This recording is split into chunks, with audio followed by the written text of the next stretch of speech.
The winner of the 2012 Australian Capital Territory Marie Claire Young Businesswomen's Award is Jocelyn Parsons. Wow, thank you. What a privilege to be standing up here in the company of such amazing and inspiring group of women.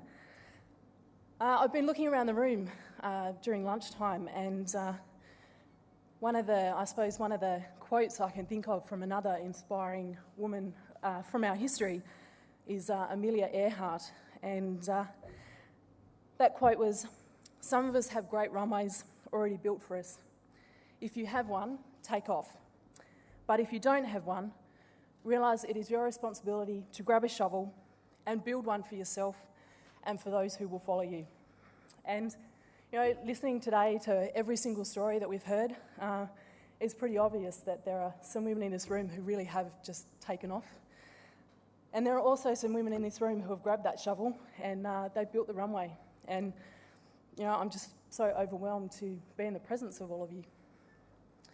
To be included in a category with women like Megan and Emma, who have done such amazing things themselves, is also a great honour. And I'd just like to extend a big congratulations to both of them for achieving so much within their own fields. And to Telstra and to the awards team and to the category sponsor Marie Claire, just thank you for the opportunity to participate in such a life-changing process. I'd also like to thank the Australian Maritime Safety Authority, my employer, for continually providing me with support in all of my endeavours, even the more slightly outrageous ones, and for also continuing to place such an emphasis on my professional development over the last 20 months. Their unwavering confidence in my abilities and their generosity in the level of responsibility they have gifted to me has really accelerated my learning and development exponentially.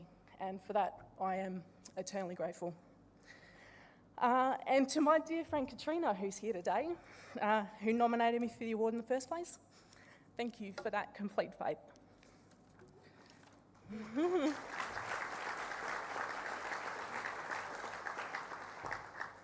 I've been so fortunate to have such an amazing and diverse career. From the age of about 10, I knew that I wanted to join the Royal Australian Navy, and not a single thing my mother did or said was ever going to change my mind. I joined straight out of school at the age of 17, and from then on, life was just a blast. I don't think I've ever worked so hard before in my life as I did during those 11 years in the Navy, but the life and professional skills I learnt in the military will remain with me for the rest of my life, no matter what I choose to do.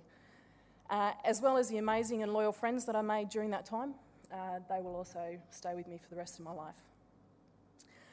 It's absolutely the best thing I've ever done, and I'd highly recommend it to anyone that wanted to start out on a new career path, male or female.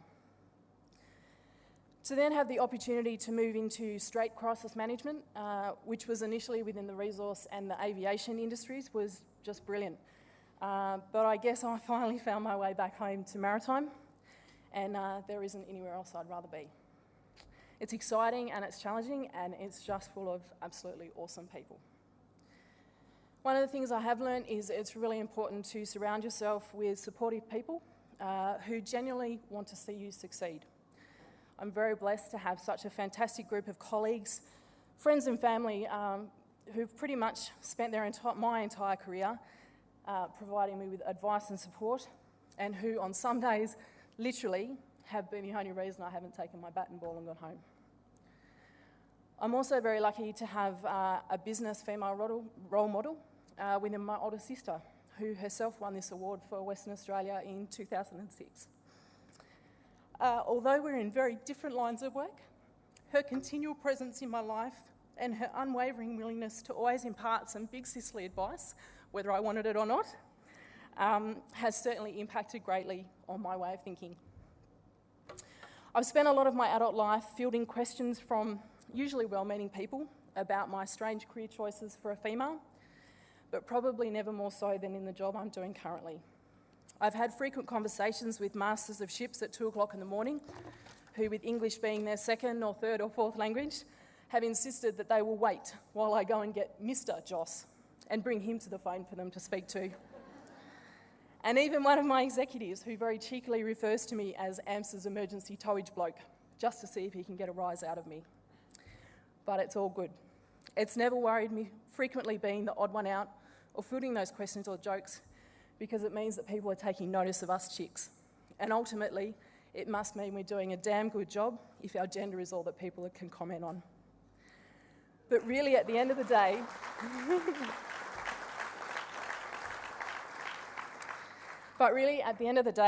it's all about you. It's about what you're willing to give and about who you want to be. And for me, that's easy.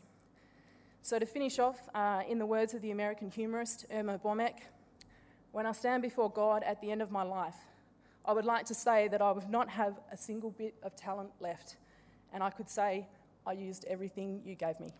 Thank you very much.